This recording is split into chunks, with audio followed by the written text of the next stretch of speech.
Hi guys, welcome back to my YouTube channel Govind Majhwa. आपका स्वागत करता हूं। तो आज बहुत खुशी का दिन है दोस्तों कि आज मुझे यूट्यूब से इतना दिन बाद कुछ मिला है। क्या मिला है तो आप लोग वीडियो में कंटिन्यू बने रहिए, मैं आपको बताऊंगा।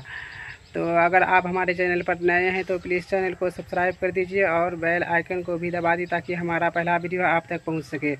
तो सबसे पहले आप सभी को मैं दिल से धन्यवाद देना चाहता हूं कि आपने मुझे इतना सारा सपोर्ट किया और प्यार दिया और आशीर्वाद दिया, और आगे भी देते रहिएगा दोस्तों ताकि मैं आगे बढ़ पाऊँ। तो चलिए दोस्तों, मैं बता देना चाहता हूँ कि आज मुझे यूट्यूब से क्या मिला है।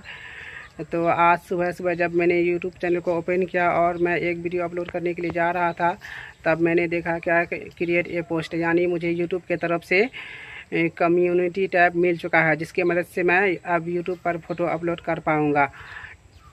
तो यही बताना था दोस्तों।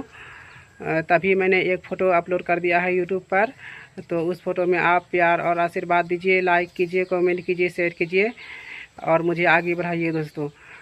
तो मिलते हैं गाइस नेक्स्ट वीडियो में, तब तक के लिए टाटा एंड बाय।